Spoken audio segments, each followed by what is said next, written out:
Welcome, empowered investors. We have got to talk about how extremely special the US real estate market is, special in all the world. Here's why. You can see this amazing chart from our friends at Resi Club, and Lance Lambert is booked on the show, so he's coming on soon, and we'll talk to him about a whole bunch of his great research. But look at this chart. It's absolutely amazing. It's talking about what the mortgage market composition is by country. And it takes several examples of several different countries, and it looks at the amount of variable rate mortgages versus the amount of fixed rate mortgages. Now, for a long time, we've been talking about the lock-in effect of all these people with these extremely cheap, extremely long fixed rate mortgages. And the US is unique in all the world when it comes to the length of these mortgages. Nothing new there. If you've been following my work over the last 20 years, we've talked about that a lot. But what's interesting to look at is how specific this gets. And I'm going to share with you some examples. Finland, 95%, and I'm just going to round off here for speed, 95% of the mortgages in Finland are variable rate mortgages.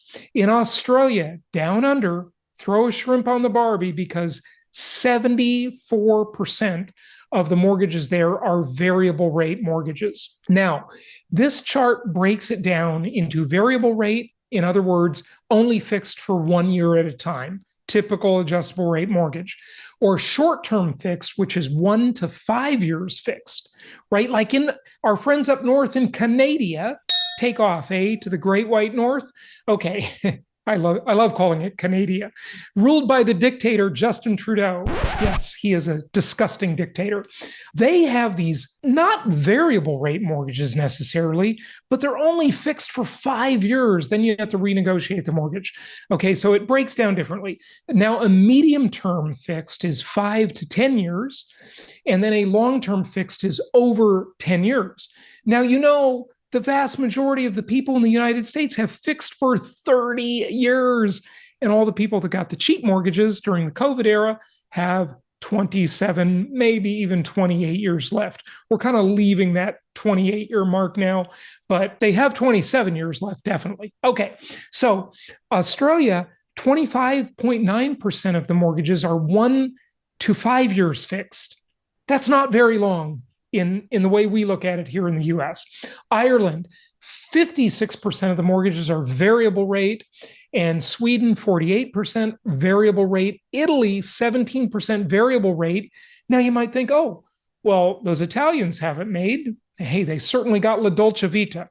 But the Italians have 83% of the mortgages that are only 1 to 5 year fixed. So I don't even call that a fixed rate mortgage. If you're in the US, you wouldn't call it that either. The only thing you call a fixed rate mortgage is a good old fashioned 30-year fixed rate mortgages. In the UK, our friends over there have 19% variable rate and 79% fixed for only 1 to 5 years. That's what the Brits have. All right. Canada? I know, I really know it's called Canada, but I like Canada. Okay, so they have 21% variable rate and then 32% that are 1 to 5 year fixed and 47% that are 5 to 10 year fixed. And I would venture to say, because what I understand about the Canadian real estate market is that really those are only on that short side of that, what he calls medium term. In other words, they're only 5 years fixed.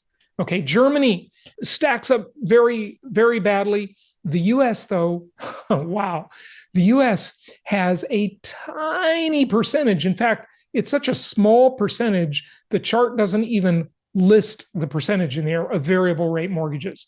And the rest is long-term fixed rate at 96.4% long-term fixed rate. Now, actually, the frogs, the French, okay, with their great culture, they have 96.2% fixed rate for over 10 years. but I'll bet you they very rarely have anything that's approaching 20 or 30 years fixed, right? They're just over 10 years, right? That's all you have to do to qualify as the long-term fixed rate mortgage here. So you see how in the US, we have a very unique real estate market because of those government-sponsored entities, Fannie Mae, Freddie Mac, et cetera, et cetera. You could go into all the rest of them too. There's many more, the USDA, yada, yada. But Fannie and Freddie are the big ones. Okay, so that's really interesting. What does that mean? Well, it means that there's just no urgency to sell, no urgency to move. So we've talked about that before on many prior episodes. All right, I would be remiss if we did not talk about one more time. We got to talk about the real estate industry here for a moment, folks, because this affects you. It affects so many of us. Real estate is such a big industry. And I reported previously on the mega giant NAR, National Association of Realtors, and many other real estate firms also, not just the association, the trade association, NAR, but the other big real estate firms, Remax, Keller Williams, et cetera, were all included in this mega giant commission lawsuit. And they were accused of antitrust violations, fixing prices, et cetera, et cetera. Now, I don't really think they were fixing prices, okay? But in practice, we all know the way it worked. And this whole discussion, we could discuss this for hours and hours. So just understand that I am not going to do it justice. There's no way in our limited time I could do it justice. But this has huge, wide-ranging impacts on the real estate industry, a giant industry, and on you potentially. So it's all going to shake out. Everybody is just in chaos mode here because they just don't know how it's all going to shake out. But of course, yours truly has some opinions about it, and I'll bet you I'm going to be right. Again, I'm going to be right about something else, which is pretty common for me to be right. Okay, so I know. I probably need to eat some humble pie. Well, I'll get that after I record this, okay? So we'll see. So anyway, look, on Friday, the big news was that the National Association of Realtors settled this looming antitrust suit. The original verdict was $1.8 billion, that's with a B, billion dollars, but that's treble damages because of antitrust. So it was really well over $5 billion, right? Now, they settled it. They settled it on Friday for $418 million. That's $500 million.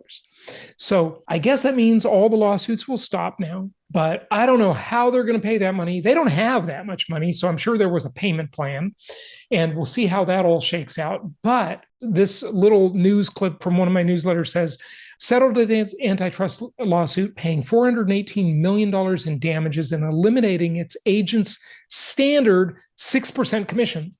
Well, let me tell you, folks, for someone who was an NAR member for 19 years, okay, I was a member of NAR, there was no fixed commission. The plaintiff's attorneys, they got the jury to believe that, but it never was true, right? I never saw any evidence of fixing commissions or anyone ever at a conference or a meeting stand up and say, you have to charge 6% commission.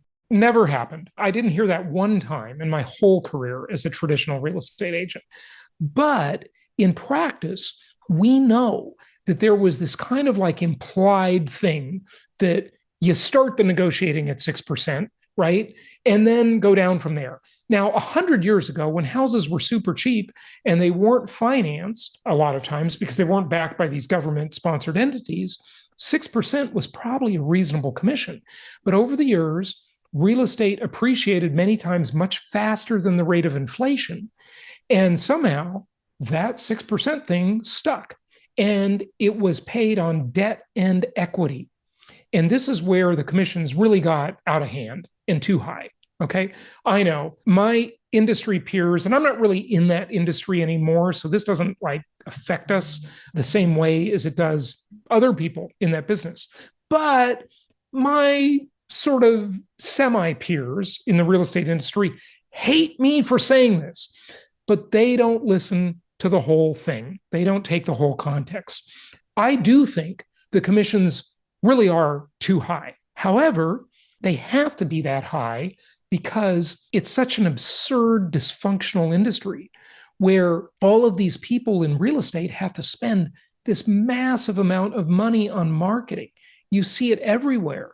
Now, if the commissions went down to a more reasonable level and they didn't have to spend all that money on marketing, the flock of agents would thin out and there would be less competition, and people would, in a more proper way, focus on their craft of selling real estate, negotiating deals, and advising their clients on how to better invest and how to better manage their real estate and contract for their real estate and choose their real estate and all the things that they do, right? But that has been left way behind because the commissions got so high that everybody and their brother, unqualified people, got into the business because there's a lot of money there. Just like, when there was a gold rush in California, right? Everybody moved to California to go find gold, right? And it just becomes this dysfunctional thing.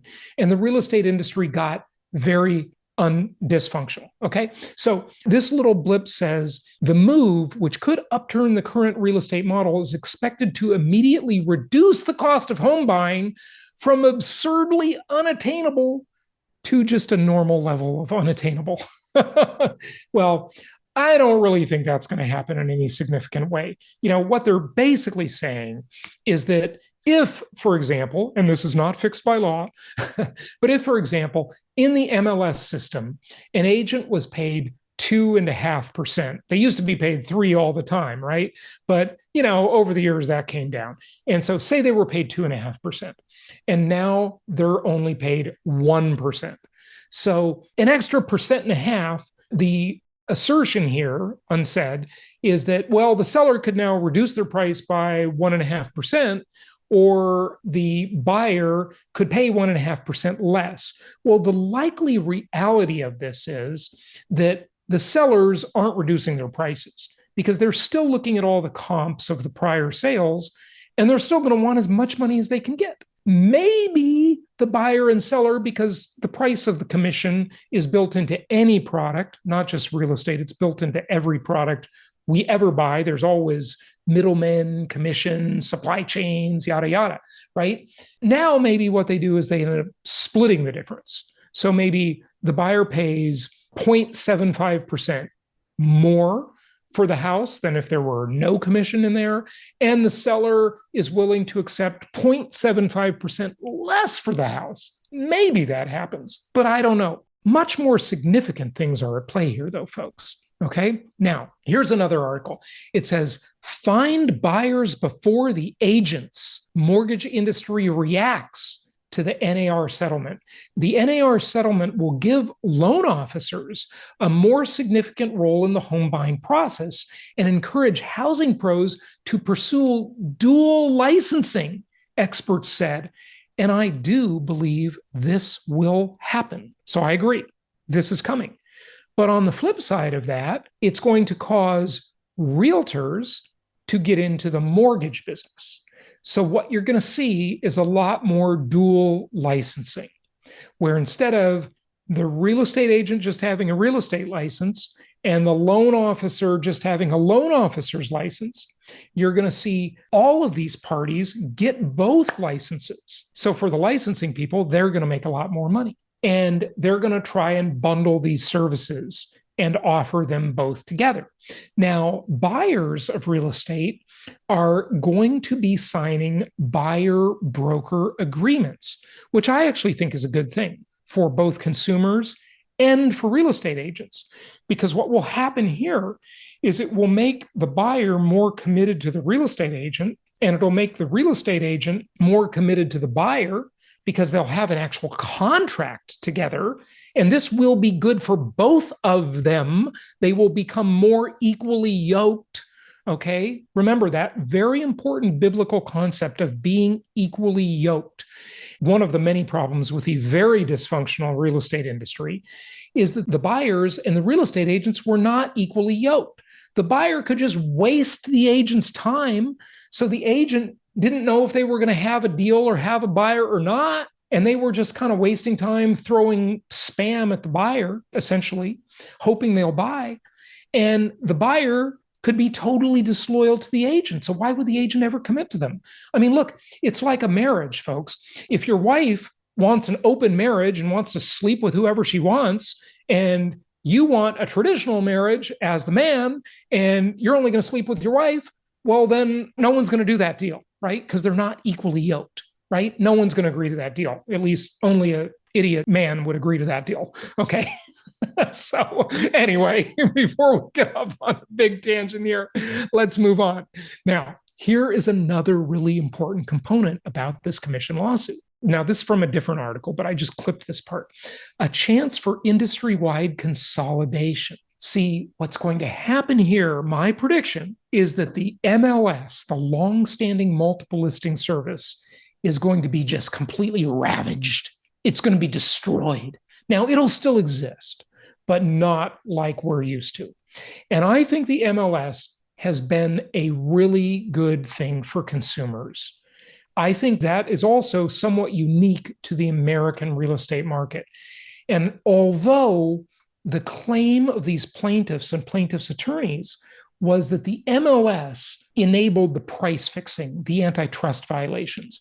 And while some of that may well be true, it also enabled data transparency and a more perfect market, because it's like the MLS. I used to always say the MLS is like the stock exchange for real estate. So what's going to happen? Here's my prediction. You're going to see a lot more industry consolidation.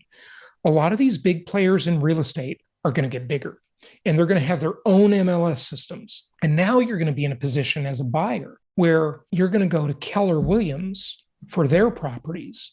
You're going to go to Remax for their properties.